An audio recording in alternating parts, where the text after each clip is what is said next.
Pak Rantai itu feedback ya, dimatiin dulu YouTube-nya dong. Ini cuma pakai HP saya. Memang feedback siapa? Oh iya. Silakan Pak Rantai sudah Perak bagus sama ini. Mas Joko. Mas Joko. Oh ya. Assalamualaikum Pak Joko. Oke, Rantai Perak. Nah, ada Pak Dani. Assalamualaikum Pak Dani. Melanjutkan yang tadi Kita ini sapa pembicaraan yang tadi atau ya, gimana? Iya, lanjutkan Pak, lanjutkan. Saya sapa dulu Pak Dani. Ya. Assalamualaikum begini Bang ya. Suret. Waalaikumsalam warahmatullahi wabarakatuh. Rantai Perak nanti kalau mau bertanya silakan 2 menit dijawab sama Pak Dani, Pak Suret atau Pak Daeng ya, tinggal dipilih aja. Silakan. Oh ya. Ya, silakan Kalau menanggapi apa ya? atau bertanya, silakan. Ya, berbicara tentang firman ya, firman Tuhan ya. Saya lihat dari firman Tuhan itu sebenarnya begini ya. Ceritanya sebenarnya begini. Ketika Tuhan menyampaikan sesuatu, bagaimana kita untuk mengenal Tuhan? Kita itu mengenal Tuhan dengan cara mengerti apa yang Tuhan maksud. Jadi kalau membahas kitab suci, mungkin kitab suci kita masing-masing ya. Kita yang mau mengerti apa yang Tuhan maksud, bukan sebaliknya. Kalau kita mengikuti harus sesuai dengan kita apa yang Tuhan mau, itu akan bisa. Saya tidak bilang benar salah ya, cuma caranya kita untuk menyikapi firman Tuhan itu bagaimana. Jadi kalau Muslim menilai Tuhan itu mati, Tuhan itu memang sulit. Karena apa? Itu kan harus mengikuti pola pikir Muslim. Begitu juga Kristen. Kalau Kristen hanya menjelaskan tentang keilahiannya Tuhan Yesus untuk membuat kita mengerti, itu juga memang bukan sembarang begitu. Caranya bukan sembarang begitu ya. Itu karena pikiran kita harus dibukakan dulu. Firman Tuhan itu diilhamkan oleh Roh, maka yang bisa membuka rahasia firman itu Roh itu sendiri, Roh Allah. Jadi kalau kita memandang firman Tuhan dengan persepsi kita manusia, memang kita akan mengerti.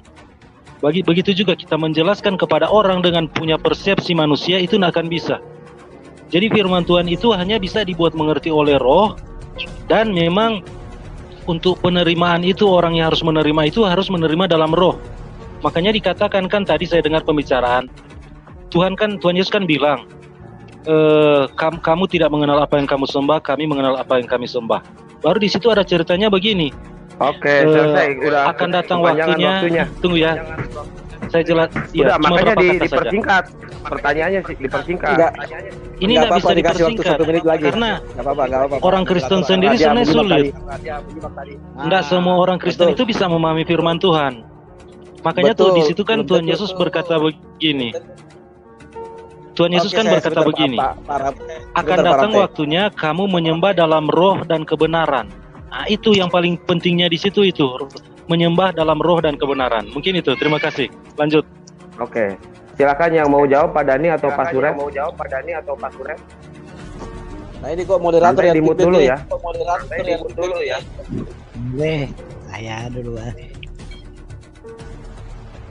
Halo. Iya Pak Dani, silakan.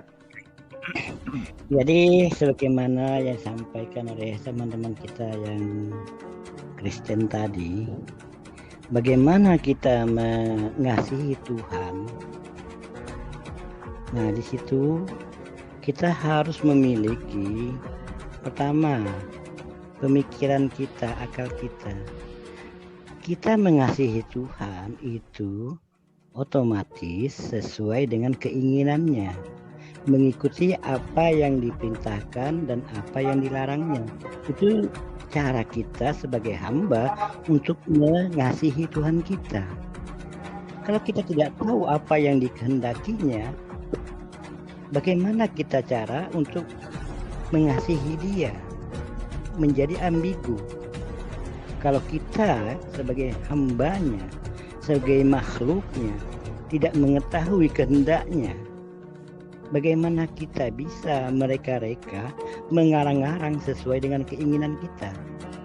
Maka dari itu oleh teman kita juga dari kekristenan, dari Rantai Perak tadi, untuk mengetahui kehendak Tuhan, otomatis Tuhan sendiri yang menyampaikan kehendaknya melalui para utusannya. Nah, Pak Dhani, volume suaranya bisa dikerasin dikit, itu netizen katanya kecil suara Pak Dhani. Oh ya, saya ulangi kembali. Ini keras nggak? Karena saya ini nggak di rumah. Saya ini kan di tempat agak jauh dari rumah. Iya, lanjut. Jadi sekali lagi, kita untuk mengasihi Tuhan itu otomatis kita harus sekali lagi ya mengikuti apa yang diperintahkannya maupun menjauhi apa yang dilarangnya. Bagaimana kita akan mengetahui larangan dan perintahnya? Otomatis ya, Sang Pencipta alam semesta mengirimkan utusannya untuk disampaikan apa yang menjadi kehendak Tuhan. Maka diberilah utusan. Nah, utusan inilah yang menyampaikan kepada umatnya, begini loh Tuhan yang diinginkan oleh Tuhan kepada makhluknya, begini loh. Nah, otomatis keinginan Tuhan itu kan tercantumlah di dalam kitab suci. Kitab suci itu merupakan, sekali lagi ya, kitab suci itu dikatakan kitab suci karena, sekali lagi, karena itu merupakan keinginan Tuhan. Itu yang harus kita pahami, bukan keinginan manusia. Kalau sudah dibikin keinginan manusia, itu bukan kitab suci. Itu kitab karangan, buku-buku biasa, baik itu sejarah maupun biografi atau segala macamnya, itu karangan manusia, bukan kehendak Tuhan, tetapi kehendak manusia. Itu yang perlu direnungkan. Karena kalau kita sudah berbicara tentang ketuhanan, otomatis yang kita ambil, yang kita tangkap itu adalah keinginan dan kehendak Tuhan itu bagaimana kepada makhluknya yang hidup di muka bumi ini. Kalau kita tidak tahu, maka manusia mencoba melakukan filsafatnya untuk mereka-reka. Inilah yang menyesatkan. Apabila kita sudah berupaya untuk mereka-reka tanpa tuntunan dari Tuhan, tanpa informasi dari Tuhan yang langsung diturunkannya kepada utusannya yang bernama para nabi dan rasul, maka niscaya kita dipengaruhi oleh iblis yang suka menantang kehendak Tuhan. Iblis itu suka menantang. Pak Dhani, bagi-bagi waktu ya biar kebagian semua. Kita kasih waktu untuk Bang Suret. Silakan Bang Suret. Oke. Untuk menanggapi. Benar kata Pak Dhani. Kita kalau mau mengasihi Tuhan, sebetulnya ini pun kata-kata ini jadi bumerang sama orang Kristen. Loh, ngapain Tuhan dikasihani kan gitu? Masa Tuhan kok dikasihani? Padahal kitabnya ada di situ kan. Kita harus mengasihi Tuhan. Oke, benar kata Pak Dhani. Ya, kita itu kalau mau mengasihi Tuhan, kita ganti dengan kata taat kepada Tuhan. Itu sesuai dengan perintah Tuhan. Apa yang diperintahkan? Contohnya ya sunat. Yang bilang sunat hati itu siapa? Apa Yesus? Sedangkan Yesus sendiri, dia mengerjakan sunat itu sendiri. Dan itu perjanjian Adam dengan Allah dan keturunannya kan, keturunan Abraham kan begitu. Jadi itu perintah. Hari ini dibilang sunat hati, apa maknanya sunat hati? Hati yang dipotong? Enggak ada. Atau untuk tidak berbuat dosa. Untuk tidak berbuat dosa bukan maksudnya sunat hati, ya, bukan. Jadi nggak ada maknanya itu sunat hati, nggak ada. Itu hanya jawaban kosong, timbang nggak jawab. Ya sunat. Bahkan kemarin ya, saya lupa sih ayat berapa. Itu yang menafsirkan Alkitab yang dari orang Kristen sendiri, ya sunat itu ya sunat, pekerjaan yang memang harus dikerjakan, kerat ini uncup itu dijelaskan ya memang harus gitu loh. Ini kok malah bilang sunat hati yang nggak ada maknanya sama sekali. Itu aja saya sampaikan. Oke, sebelum ke Pak Alwi, kita ke Pak Abdon dulu ya. Silakan Pak Abdon. Pak Abdon. Oke, terima kasih. Pak Dhani, saya setuju apa yang Anda katakan itu. Dari Tuhanlah perintah, dari perintah Tuhanlah kita harus ikuti. Nah, saya bukan asumsi, saya ambil dari kitab-kitab di Alkitab itu ya. Dari janji-janji, dari perkataan Tuhan, perkataan Allah sendiri. Di Ulangan 30 ayat 6, Perjanjian Lama. Ya. Dan Tuhan Allahmu akan menyunat hatimu dan hati keturunanmu sehingga engkau mengasihi Tuhan Allahmu dengan segenap hatimu, ya, dan dengan segenap jiwamu supaya engkau hidup. Pahami itu. Kita nggak usah bicara TB dulu, Perjanjian Baru dulu, ya. Dan Tuhan Allahmu akan menyunat hatimu. Ingat hatimu. Nah, ketika kita baca lagi di Ulangan 10 ayat 16, sebab itu sunatlah hatimu dan janganlah lagi kamu tegar tengkuk. Oke. Nah, pengertian daripada ini, sebelum kehadiran Yesus, orang Yahudi bertanya-tanya tentang sunat apakah yang sesungguhnya kita sampaikan kepada Tuhan itu. Oke. Nah, ketika ada juga tentang sunat perjanjian Allah kepada Abraham, apakah itu perintah Allah kepada semua manusia? Kan itu pertanyaannya, kita harus real dulu di sini. Nah, pengertian di sini ini yang dimaksud dalam perjanjian lama, penggenapan itu yang dilakukan oleh Yesus, semua ketidaktahuan orang-orang Yahudi, imam-imam Yahudi, rabi-rabi Yahudi dijawab oleh Yesus ketika kehidupan Yesus datang ke dunia ini dan terjawab. Ya kan? Nah, masalah hatilah kita berbicara kepada Tuhan, bukan bicara tentang perintah manusia yang dikatakan sunatlah itumu. Bukan. Oke lah kalau itu kita mengikuti perintah daripada manusia itu. Makanya saya ambil lagi di Matius, kita kembali lagi ini ke Matius Perjanjian Baru. Ketika Yesus dipertanyakan oleh orang-orang Farisi tentang murid-murid Yesus, apa kata orang Farisi? Matius 15, Anda bisa baca Matius 15 ayat 1 sampai seterusnya. Nah, kemudian datanglah beberapa orang Farisi dan ahli Taurat dari Yerusalem kepada Yesus dan berkata, mengapa murid-muridmu melanggar adat istiadat nenek moyang kita? Ya, nenek moyang kita berarti orang-orang murid-murid Yesus adalah orang-orang Yahudi. Sebelum mengikuti Yesus juga dia orang-orang Yahudi. Nah, Yesus menjawab. Oke, Pak Abdon, waktunya beres, Pak Abdon. Sebelum ke rantai perak, kita ke Alwi dulu. Nanti dibalik lagi. Ya, sebelum ke rantai perak kita kasih 5 menit Pak, terlalu cepat itu. Jadi nerangkan nggak jelas. Kalau 5 menit kebanyakan, soalnya kan orangnya banyak. Nanti saya kasih 3 menit aja setelah Pak Alwi ya. Iya, betul. Setuju moderator ya. 3 menit. Kayaknya sudah berimbang di situ tuh. Nggak terlalu panjang, tidak terlalu pendek juga. Iya, biar nggak bete dengernya. Iya, ini saya agak agak gimana ya untuk menanggapi Pak Rantai Perak tadi ini. Ada sedikit kecenderungan berbeda dengan penjelasan dari Pak Abdon, sehingga saya tadi tulis di live komen itu, live chat. Silakan Pak Abdon menanggapi Rantai Perak, karena ini ada indikasi Anda akan berbeda pendapatnya. Tidak berbeda. Oke, saya jawab. Tidak berbeda. Hanya saja apa yang kami katakan itu Anda lari ke tentang kemanusiaannya, ke diri Anda, tentang akal budi Anda yang tentang manusianya. Kita kan di sini bicara rohani. Jika saya mengatakan, apakah Anda sehat jasmani atau rohani? Oke, Anda sehat jasmani. Tetapi bicara rohani. Oke, Bang Daeng, silakan Bang Daeng. Oke, saya lanjutkan lagi setengah menit. Gak apa-apa, tadi dia menjawab itu. Saya minta dia tanggapi. Seharusnya setengah menit aja, cuma kepanjangan. Oke, karena setahu saya Pak Abdon, di dalam kitab kalian sendiri yang mengatakan, kasihilah Allahmu dengan segenap bla bla bla dan terakhir akal budimu. Nah, inilah saya bukti bahwa orang Kristen ini selalu membantah kitabnya. Jelas-jelas di kitabnya disuruh menggunakan akal budi. Maksudnya akal budi ini bukan cuma akalnya budi Pak Abdon, akal kita juga. Jangan sampai Pak Abdon mengatakan itu kan akalnya budi. Pak, janganlah, ya kan? Jangan dialihkan ke situ. Pakai bahwa itu akal kita pun termasuk kepada akal budi. Nah, jangan langsung bilang itu tidak boleh pakai akal, pakai rohani. Nah, kalau kan jelas sunat itu kalau tidak salah di situ penjelasan sunat dalam kitab Anda itu adalah mengerat kulit katan. Nah, kalau sunat di hati ini apa yang dikerat ini? Meskipun itu ada dalam kitab Anda ya, bahwa sunat hati, coba dijelaskan nanti itu kalau sunat hati seperti apa, apakah hati yang dikerat, karena pengertian sunat adalah mengerat ujung kulit kataan. Itu pengertian sunat. Nah, sekarang jika kata sunat disambung dengan hati, ini maksudnya seperti bagaimana?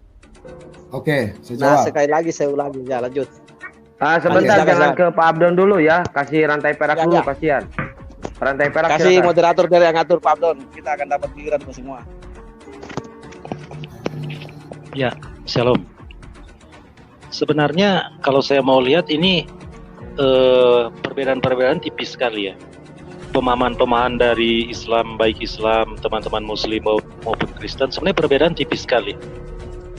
Kalau saya lihat begini ya, misalkan kan di hukum Tuhan. Kenapa Tuhan memberikan hukum kepada manusia?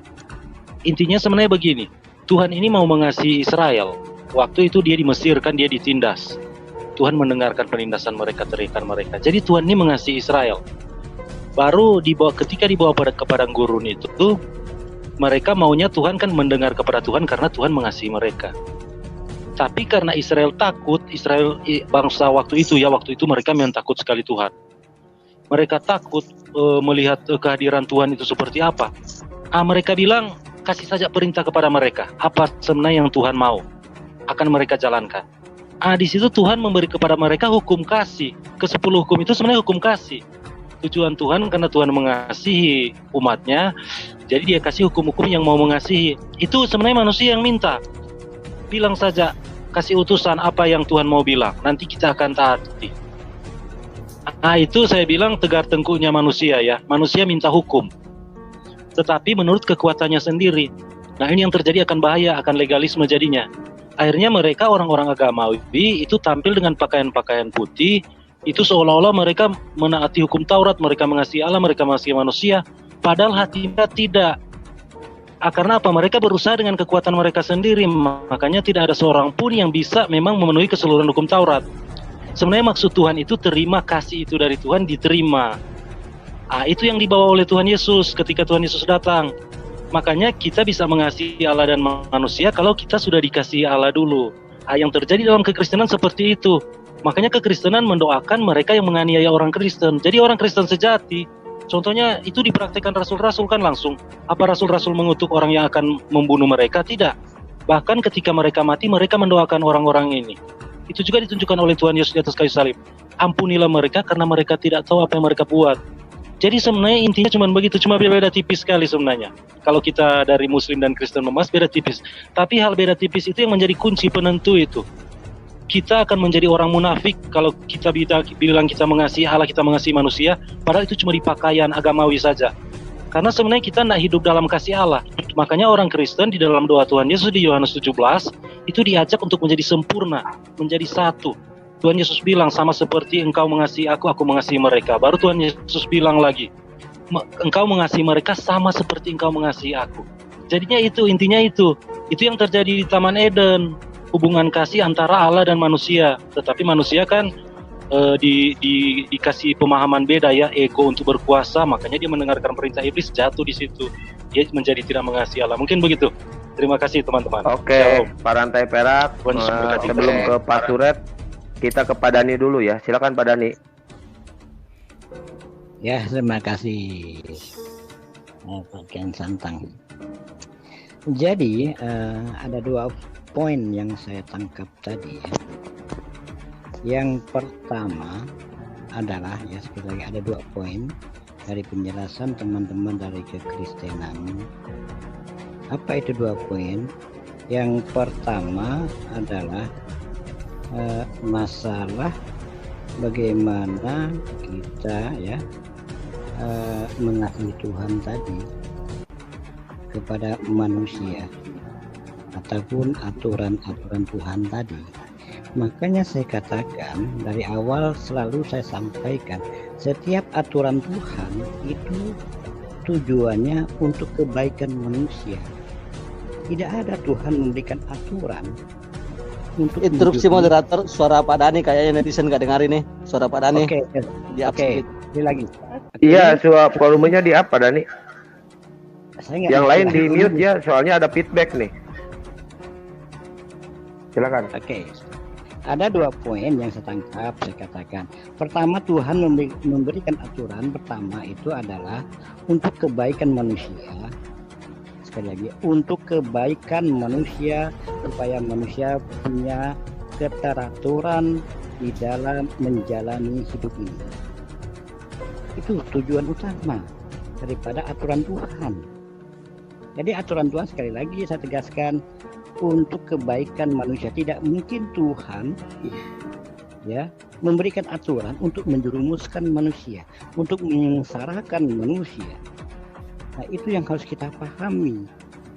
Kalau Tuhan sudah memberikan aturan, berarti kepentingan manusia, salah satunya sunat, itu kepentingan kesehatan manusia.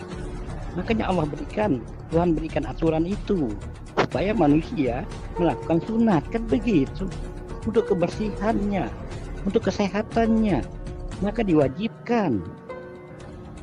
Itulah untuk manusia aturan itu yang harus dipahami. Yang kedua, apa lah, lupa jadi yang kedua tadi yang disampaikan oleh Pak Perak tadi. Ya coba itu aja dulu lah. Karena yang ada 2, karena saya bukan di rumah sekali lagi. Jadi Oke, nanti bisa ditambahin mungkin ya Pak Dani.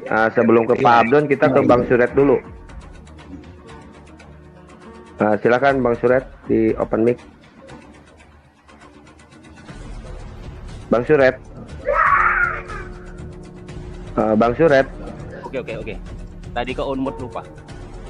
Ya. Iya. Jadi masalah sunat itu jelas di Kejadian 17:10. Ini perjanjianku yang harus kamu pegang, perjanjian antara aku dan kamu serta keturunanmu, yaitu setiap laki-laki di antara kamu harus sunat, haruslah dikerat kulit khatanmu, dan itulah akan menjadi tanda perjanjian antara aku dan kamu.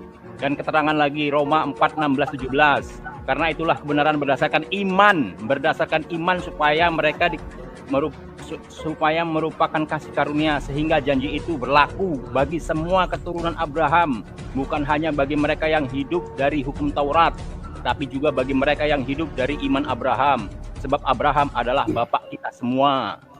Ya, itu jelas tuh. Ya. Terus Roma 4:11.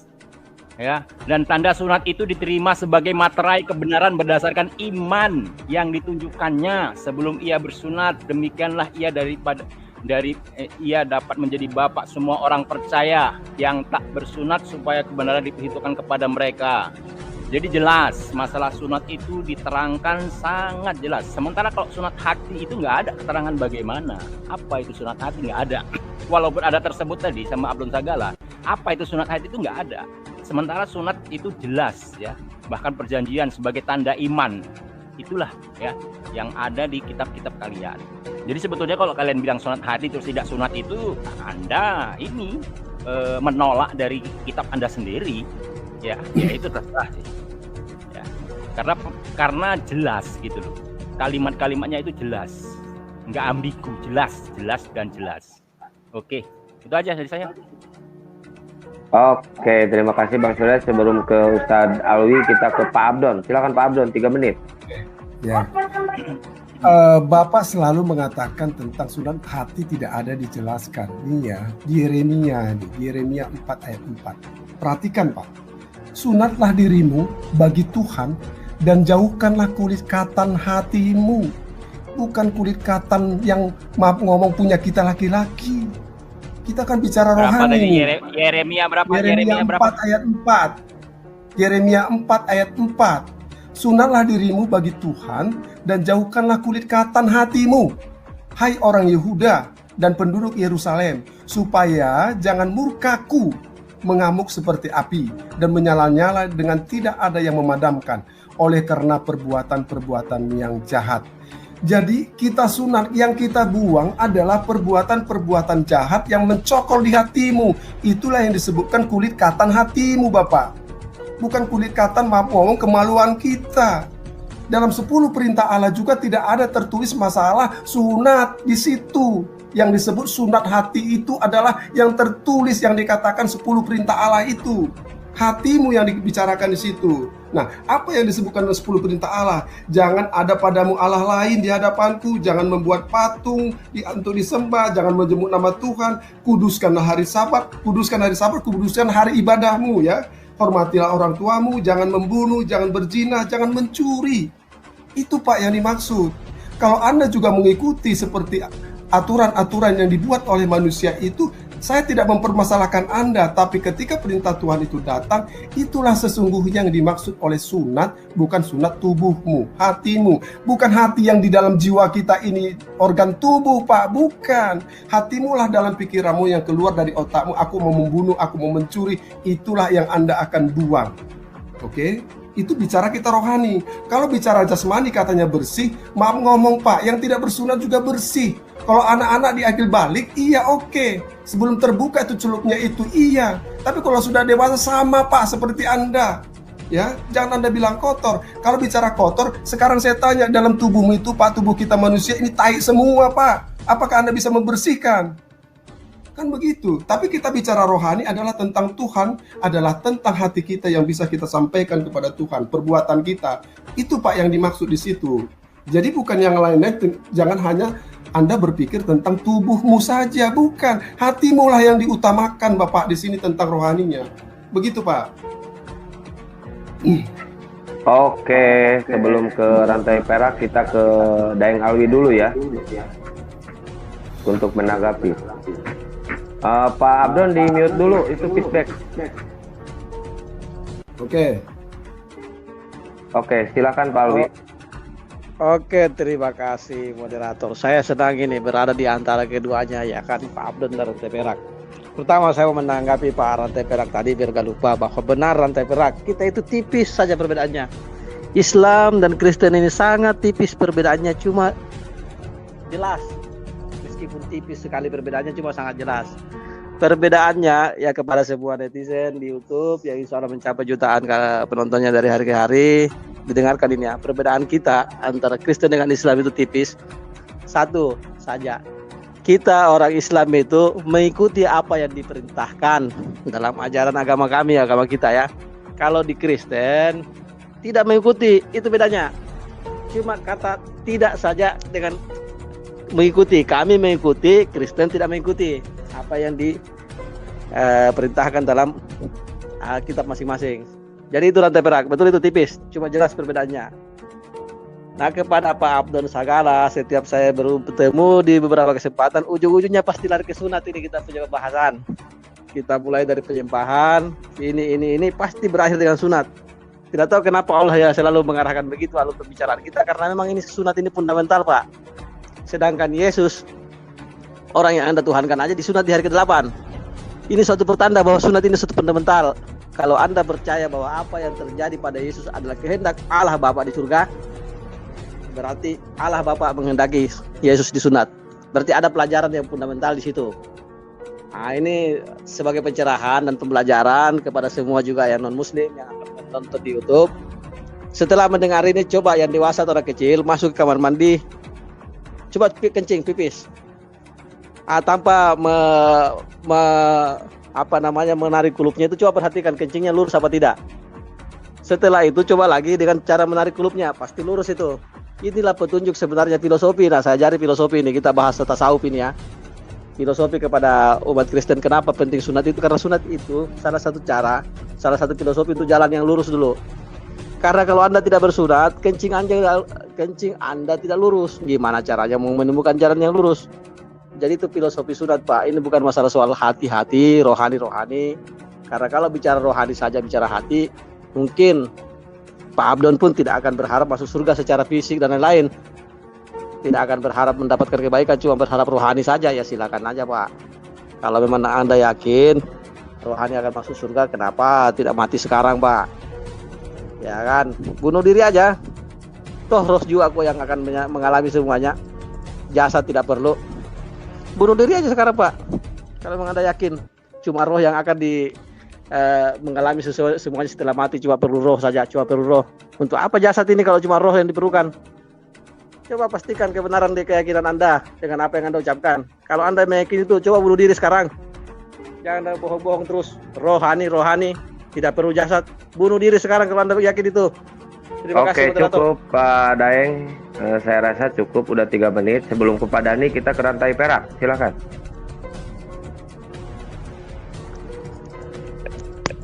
Ya, Ya, shalom.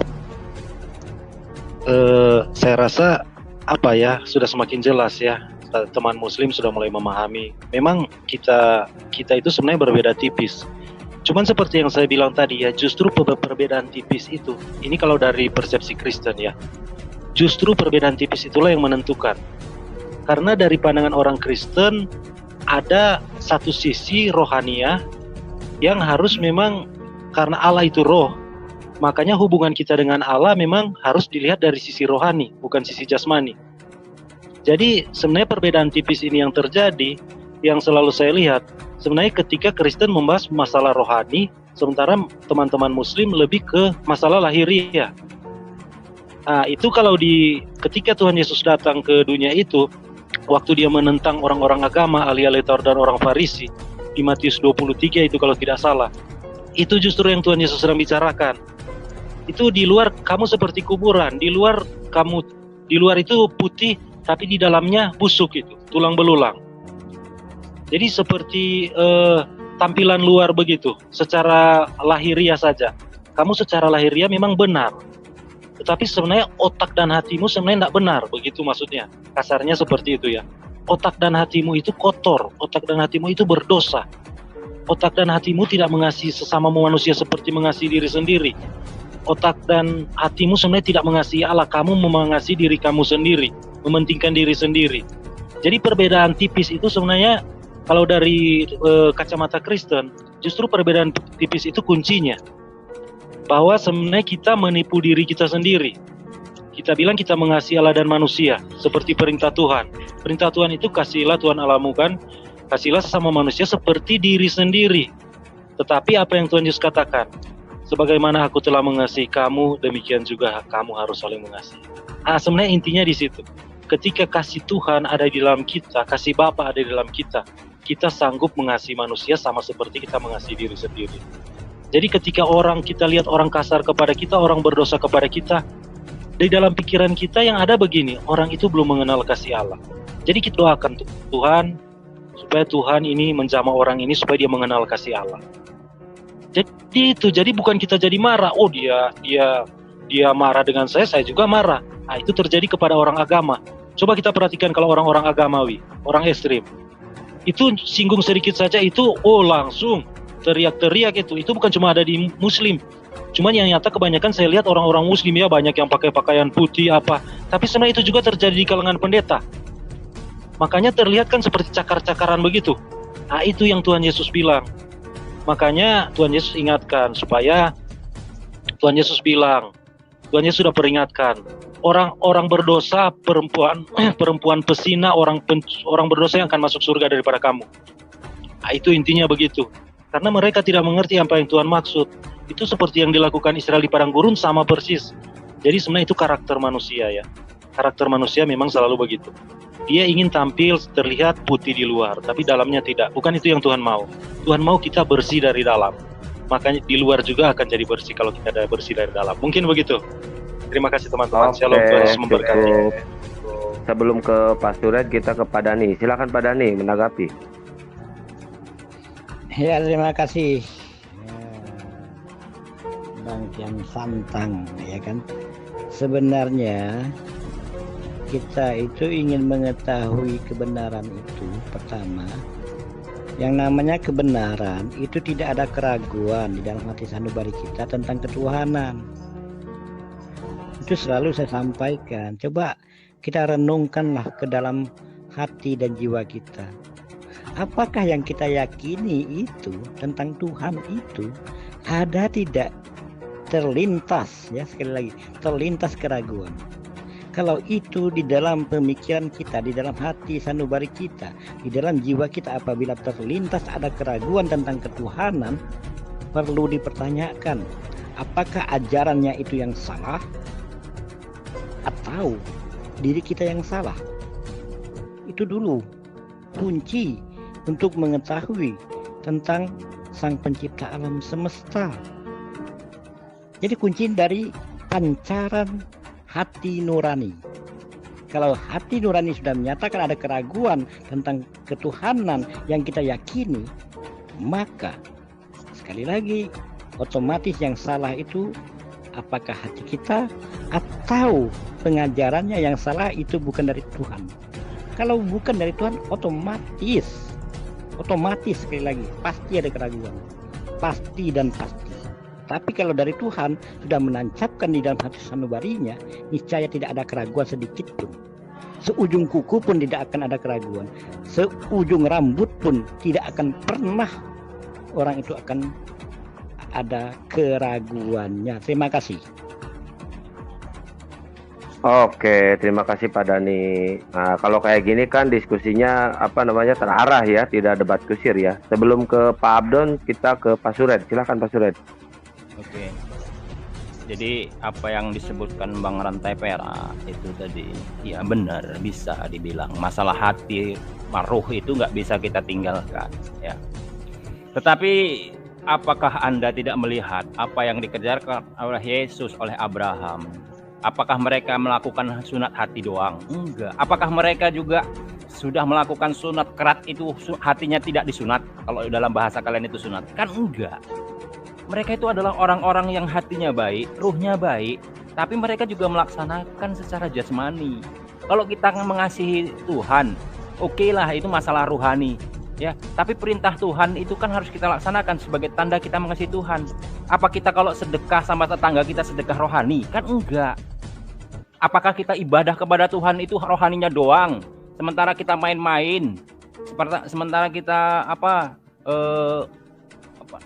tamasya? Kan enggak, ya. Jadi antara rohani dan jasmani itu harus sama, nggak bisa dipisah-pisahkan. Yang bermasalah itu dipisah-pisahkan, cuman ngerjakan secara rohani doang atau ngerjakan secara jasmani doang. Kalau yang ngerjakan secara jasmani doang itu jasmani doang itu namanya munafik, ya. Di luar kayaknya baik, di dalam busuk. Tapi kalau yang mengerjakan secara rohani doang itu menghayal, nggak mungkin, ya kan Pak? Paham kan ini?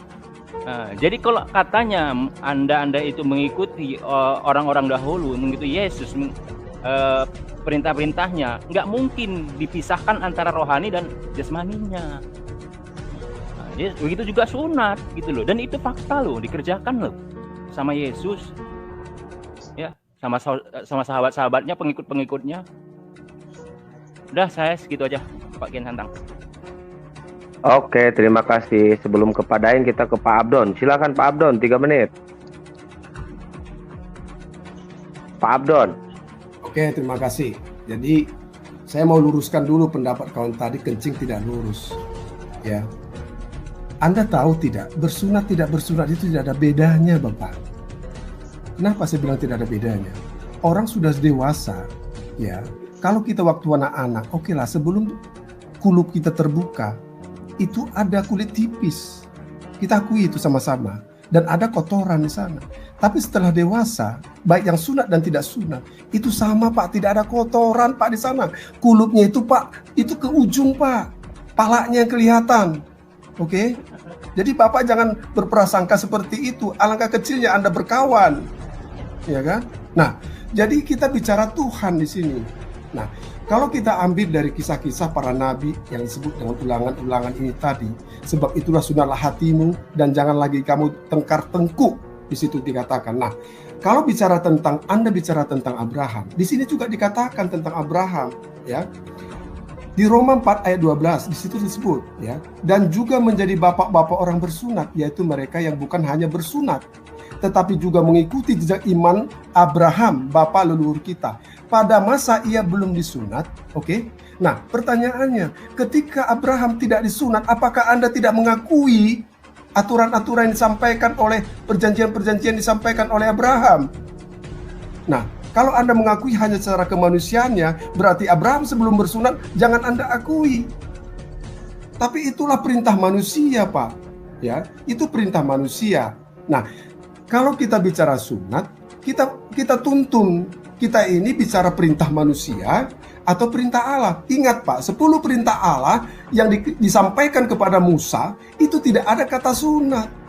Sebelum Abraham ada nabi-nabi yang terdahulu, mereka tidak mengenal sunat Pak. Kan begitu. Nah, disitulah Yesus mengatakan tentang bicara ketuhanan ada bicara tentang hatimu. tentang tubuhmu, Anda sampai kapan Anda kotor. Anda bisa bersih pakai parfum segala macam, tetapi dalam tubuhmu itu bertaburan kotoran di dalam tubuhmu, Pak. Bukan itu yang dimaksud. Kita tidak akan suci kalau kita mengandalkan tubuh. Karena di dalam Alkitab bicara, menyembah Allah, Allah itu adalah roh. Menyembah Allah, menyembah dengan roh dan kebenaran. Itu yang kita pakai, Pak, ke sana. Mampukah kita mengikuti itu, tentang roh itu? Kalau bersunat itu dalam bentuk kewajibanmu yang engkau sampaikan, bersunatlah. Tapi hatimu jangan Anda kotori dengan kejahatan, itu yang dimaksud. Kita bicara hati, Pak, kita bicara Tuhan, bukan bicara tubuh. Sebab Yesus mengatakan, aku tidak memandang rupamu, tapi aku memandang hatimu. Jadi Tuhan Yesus itu tidak memandang jasmanimu, tidak. Tentang hatimu lah. Anda tidak mengenal Yesus, tidak masalah. Yesus sudah ada dalam hatimu karena engkau berbuat baik kepada sama manusia. Oke, Pak Abdon, selesai. Sebelum ke rantai perak, kita ke Palwi. Silakan Palwi. Oke, terima kasih moderator dan terima kasih juga Pak Abdon sudah mengikuti saran saya tadi. Mungkin dia langsung ke kamar mandi, coba pipis dan melihat. Nah, di sini saya terima kasih atas apresiasinya Pak Abdon atas apa yang saya sampaikan tadi, langsung dilaksanakan. Jadi sekali lagi Pak Abdon, saya ulangi begini ya. Ini termasuk menjawab rantai perak yang mungkin tidak mengerti apa yang saya maksud tadi. Saya ulangi bahwa kami orang Islam itu tidak mau tahu apakah itu benar, salah, mati, hidup, luka kah, tidakkah, bahagia kah, tidakkah, ketika diperintahkan, ketika Allah sudah memerintahkan, apalagi itu tertulis dalam Al-Quran dan Allah dan Rasulullah menyampaikan, kita tidak perlu tahu itu mau sunat rohani, sunat batin, sunat jasmani, jiwa, raga, pasti kami lakukan. Orang Islam akan dengan senang hati langsung melaksanakan. Karena jelas, barang siapa yang mengikuti Allah dan Rasulnya, surga baginya yang dibawanya mengalir sebagai sungai. Itulah hebatnya kami, ada jaminan dan janji. Karena Allah Maha mendapat janji dan kami sangat meyakini itu. Sehingga apapun yang diperintahkan tanpa mau bertanya, ini untuk siapa? Nah, yang pertama. Yang kedua tadi mengatakan, Pak Abdon berarti sebelum Nabi Ibrahim Anda tidak mengakui, kami tidak ada urusan. Sebelum Nabi Ibrahim Allah memerintahkan apa, itu bukan urusan kami, itu haknya Allah lah kepada setiap kaum. Itu haknya Allah untuk memerintahkan kepada setiap kaum apapun yang Anda hendaki. Nah, di sini sudah terlihat sifat pencemburu orang Kristen ini. Karena dia selalu mau mengatur Tuhannya. Jangankan mengatur Tuhannya, Pak, ajal Tuhan aja diatur sama orang Kristen ini, dibunuh dan disalib, itu kan kemauan Anda. Mana pernah Yesus mau disalib? Cuma kemauan Anda aja itu, sehingga Anda lagi iri kepada kaum sebelum Ibrahim lagi. Karena mengatakan ketika kaum sebelum Ibrahim tidak ada yang disunat, lalu apakah kami juga salah ketika tidak disunat? Ini namanya orang bebal begini nih, orang iri hati yang tidak jelas keimanannya ini. Seharusnya itu ketika diperintahkan, jangan lagi ngeyel. Anda terus mencari proses pembenaran, mengatakan, sebelum Ibrahim kan belum disunat, terus apakah mereka juga tidak suci? Ya itu urusan Allah, bro. Itu urusan Tuhan yang menciptakan mereka. Yang jelasnya Allah Maha tahu dengan segala firman-Nya. Allah Maha tahu dengan segala perintahnya. Jika kita percaya bahwa Tuhan itu ada dan satu, seharusnya kita jangan banyak bertanya ketika ada perintah dari Tuhan untuk melakukan sesuatu. Ya kan? Dan Allah sesungguhnya Maha tahu apa yang Dia firmankan. Jadi sekali lagi rantai perak. Oh ya sudah, cukup kalau silakan. Nanti bisa dilanjut lagi, kita ke rantai perak terus ke Pak Dani ya. Silakan Pak Rantai. Ya. Sebenarnya begini ya. Yang saya maksudkan tadi dari panjang lebar saya bilang tadi, sebenarnya tujuan Tuhan itu supaya kita bisa menjalin hubungan kasih dengan Tuhan. Karena dalam Kristen ya, dalam kekristenan Allah itu kasih. Dan semua yang dilakukan makanya dikatakan di Yohanes 3 ayat 16. Tuhan Yesus diberikan itu karena apa? Karena kasih Allah. Jadi ketika kita dalam Allah, semua yang diciptakan Allah itu adalah baik. Kalau kita baca di dalam kitab Kejadiannya. Jadi Allah tidak menciptakan sesuatu yang buruk. Ini dalam pandangan Kristen. Semua yang diciptakan itu baik. Makanya ketika kita dengan hubungan dengan Tuhan yang benar itu baik, otomatis kita akan melakukan hanya hal-hal yang baik. Kita tidak dikatakan hamba dosa untuk berbuat hal-hal buruk, tetapi hamba kebenaran. Jadi kita hanya melakukan hal-hal yang baik. Jadi mungkin dari panjang lebar tadi intinya itu yang ingin saya katakan ya. Orang beragama itu bukan soal bagian luar, tapi bagian dalam. Tapi kalau memang kita bagian dalam belum bersih, kalau dalam keyakinan Kristen itu ada roh yang akan membersihkan kita. Itu tugas Roh Kudus, dia akan selalu mengingatkan apa yang Tuhan katakan, dia akan membimbing.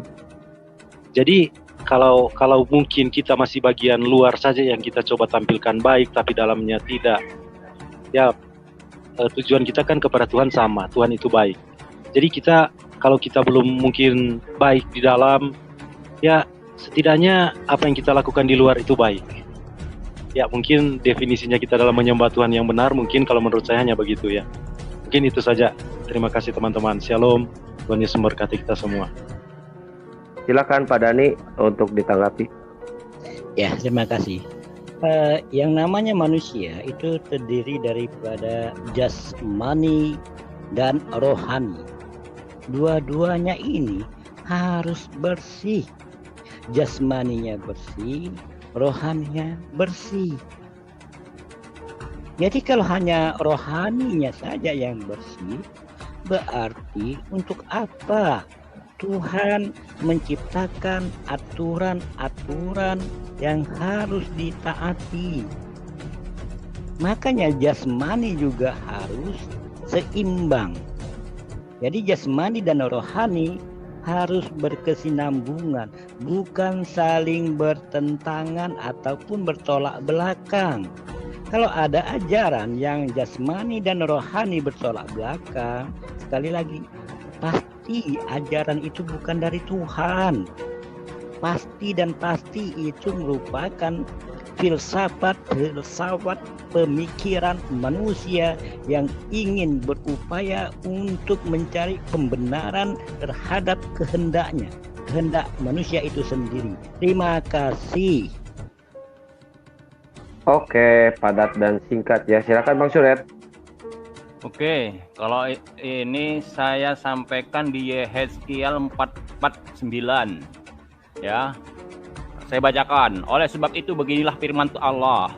Tidak seorang pun dari orang-orang asing yang hatinya dan dagingnya tidak bersunat boleh masuk dalam tempat kudusku. Ya, setiap orang asing yang ada di tengah-tengah orang Israel. Karena orang-orang Israel ini sudah jelas sunat. Jadi ini jelas disebutkan sunat hati dan sunat hati dan sunat jasmani. Artinya dua-dua memang harus dilaksanakan. Ya, lah memang manusia itu nggak cuma jasmani doang dan nggak cuma rohani doang. Apa yang saya sebut tadi, kalau orang yang hanya mengerjakan jasmani doang, yang nampak saja dikerjakan, namun hatinya tidak tunduk, ya, hatinya tidak mengerjakan. Kalau rohnya tidak mengerjakan, kalau kata orang Kristen, itu munafik.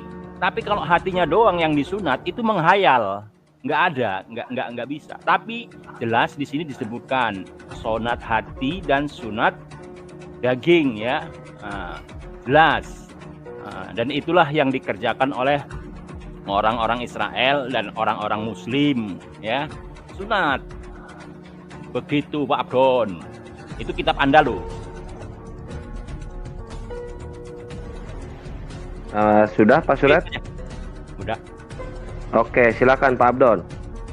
Oke, makasih. Jadi saya lari dulu tentang pengajaran yang disampaikan oleh Rasul itu kepada Anda. Kita harus real, ya. Dan Anda jangan mengatakan saya mau hujat atau tidak, ya. Di dalam hadismu, di dalam Quran juga, Muhammad tidak ada pernah dikatakan bersunat sesuai dengan perjanjian lama itu atau kitab para Yahudi. Kalau Anda mengejar secara manusianya, Anda mengejar tentang Muhammad itu. Di mana tertulis Muhammad bersunat secara khitan? Ini tidak ada tertulis, oke? Nah, yang penting di sini kembali kepada perbuatan hati kita, Pak. Kita bicara bukan kepada manusia. Saya tidak perintah kepada manusia, tetapi yang kita anuti adalah perintah Allah itu sendiri, Pak. Kan kita bicara tentang Tuhan, berhadapan dengan Tuhan. Saya bukan berhadapan dengan pendeta, ya. Pendeta bisa mengatakan jangan mencuri, tapi dia manusia, bisa saja mencuri, Pak. Itu orang, baik para yang pemuka-pemuka agama. Nah, tetapi kita adalah person pribadi terhadap Tuhan kita. Apa yang diambil dari kita? Kalau Anda bersunat, oke, silakan Anda bersunat, tidak masalah. Tetapi Anda mengatakan jika tidak bersunat secara jasmani, mengapa Muhammad itu tidak ada disebut bersunat secara khitan tadi? Nah, di sini ada pertentangan dari salah satu kitab juga, kitab Talqi itu mengatakan bahwa sejak lahir sudah bersunat. Nah, kalau sejak lahir sudah bersunat, itu kan belum pernyataan yang benar di situ dalam Al-Quran ataupun dicari dalam hadis. Tapi saya nggak mempermasalahkan itu tidak penting masalah sunat jasmani itu. Tapi yang diajarkan Tuhan adalah sunat secara rohanimu, menanggalkan tentang kejahatan yang ada dalam hati pemikiranmu, Bapak. Itu yang penting. Kita kan mengikuti ajaran daripada Tuhan. Makanya Yesus mengatakan, percuma mereka beribadah kepadaku karena perintah manusia yang diajarkan. Kan begitu. Nah, sekarang kita perintah manusia yang kita anggap itu ulama atau pendeta, apakah kita ikutin dia? Tidak dong. Saya punya tuntunan, Anda punya tuntunan Quran, saya punya tuntunan Alkitab yang diajarkan oleh para nabi, saya diajarkan oleh Tuhan Yesus, mengajarkan tentang kehidupan manusia ke alam yang nanti datangnya tentang kerohanian tadi, Pak. Kan kita cuma tinggal pilih. Kalau Bapak katakan tadi, Pak ini tadi mengatakan rantai perak beda tipis, ya. Anda bicara tentang secara manusianya, yang bercokol tentang manusianya, tapi Anda tidak bicara tentang sehat jasmani dan rohani tadi. Kalau jasmani kita sama-sama sehat, Pak. Yang bersunat tidak bersunat ini berkembang biak. Siapa yang bilang mengatakan tidak lurus kencing? Anda tidak berteman. Anda kurang gaul Anda itu. Kan begitu. Nah, kita mengatakan tentang kerohanian, Pak. Bicara jasmani, oke lah. Jika Anda punya teman yang harum, Anda katakan baik. Belum tentu yang buruk itu atau yang bau itu tidak baik. Kan kita bicara Tuhan. Nah, makanya Tuhan mengatakan, Oke, Pak Abdon, udah 3 menit. Melihat hatimu, bukan melihat jasmanimu. Begitu, Pak. Oke, Pak Abdon, sebelum ke Parantai untuk menyanggah kita ke Pak Alwi dulu. Silakan Pak Alwi dipertajam. Ya. Saya boleh menjawab ini karena ini apa? Dia menjawab yang saya tadi. Saya mau sebentar aja, ya. Oke, bagus sudah biar maksud saya begini. Jangan lama-lama biar tetap di alurnya karena kan tapi nggak apa-apa, silakan. Saya baca ya Yehezkiel 4:9. Saya baca lagi ya. Pelan-pelan. Oleh sebab itu, beginilah firman Tuhan Allah. Tidak seorang pun dari orang-orang asing yang hatinya dan dagingnya tidak bersunat boleh masuk dalam tempat kudusku. Ini kan jelas. Oke, Bang Suret, saya teruskan. Silakan Pak Daeng. Udah, Pak Daeng teruskan. Nanti Bang Suret, oke, 3 menit. Kasih lagi. Bisa saya jawab tadi? Bisa jawab? Udah, jangan nanti terus. Biar tetap di alurnya. Nanti terus nggak bakal ada ujungnya nanti. Kita tertib aja. Silakan Pak Daeng. Iya, biar tetap di alurnya. Pak Abdul sudah bagus alurnya tadi. Ini sangat saya senangi. Terima kasih Pak Abdul sudah membuktikan apa yang saya ucapkan tadi, bahwa nanti Pak Abdul akan berakhir dengan dalil ini. Jadi tenang saja moderator dan semua umat muslim di sini. Saya sudah mengerti polanya Pak Abdul. Dalil yang dia sampaikan tadi sudah saya sampaikan di awal bahwa nanti Pak Abdul akan mengucapkan ini. Yang pertama, alhamdulillah itu berkat hikmah Allah. Yang kedua Pak Abdul, saya juga pernah nggak disunat Pak Abdul. Pernah nggak disunat, sehingga saya tahu ketika disunat dengan tidak disunat.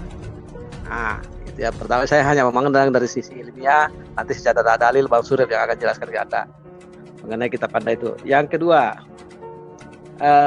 dalam ilmu kesehatan juga Pak Abdon, bukan berarti saya bersunat itu karena kesehatan, bukan. Ini karena memang perintah Allah yang ada tertulis mengikuti milah Ibrahim. Dan mengapa tidak perlu dijelaskan secara jelas dalam Al-Quran mengenai bagaimana proses sunat, bagaimana itu, karena Al-Quran itu adalah kitab yang menyempurnakan dari kitab sebelumnya. Jika sudah ada penjelasan di dalam kitab sebelumnya, maka Al-Quran tidak perlu menjelaskan lagi. Ini menurut pandangan pribadi saya, mohon maaf kalau salah. Jangan terlalu diperpanjang, ini pandangan pribadi saya. Ya kan? Karena saya meyakini bahwa Al-Quran itu adalah kitab yang menyempurnakan kitab sebelumnya, sehingga tidak perlu lagi dalam Al-Quran dikatakan sunat itu harus dipotong kulit karatnya, karena itu sudah menjadi pengetahuan orang-orang sebelumnya. Apalagi kalau Anda membaca Sirah Nabawiyah atau mendengar di sana itu di Mekah itu memang tidak, itu agama Ibrahim tidak pernah tercampur dengan agama lain di Mekah itu. Setelah tanya Ibrahim membangun Ka'bah itu, dari sejak saat itu orang sudah mengenal namanya sunat. Begitu Pak Abdon. Jika Anda berkata tidak ada dalilnya Nabi Muhammad bersunat atau disunat, memang nggak ada pernah orang yang melihat kemaluan Rasul kami, sehingga kami yakini sesuai dalam hadisnya bahwa Rasulullah itu sudah disunat sejak lahir. Itulah kemuliaan beliau. Ya kan, yang harus kami yakini, kami tidak bisa bantah, dan jangan juga Anda bantah karena Anda tidak punya dalil atau seorang pun yang mengatakan pernah melihat Nabi Muhammad tidak berhitan, tidak bersunat. Namun yang harus Anda yakini bahwa Tuhan Anda disunat itu di hari 8 hari, di hari ke-8. Masih kalah dengan Nabi kami, Pak. Nabi kami sejak lahir sudah dalam kandungan sudah disunat. Disunat langsung oleh Allah. Kalau Anda Yahudi yang menyunat Tuhan Anda. Ya kan? Untuk mengetahui kebenaran ini, karena kita sama-sama mendengar dari kisah, bisa kita nanti dibuktikan di hari penghakiman, Pak. Saya yakin itu. Dan saya yakin Yesus Kristus akan menyangkal Anda sebagai umatnya, karena Yesus Kristus seperti Anda bilang tadi, bukanlah mereka yang beribadah kepada Aku yang akan masuk surga. Karena yang beribadah kepada Yesus itu ajaran manusia. Sedangkan Yesus mengajarkan beribadah kepada Allah. Oke, cukup.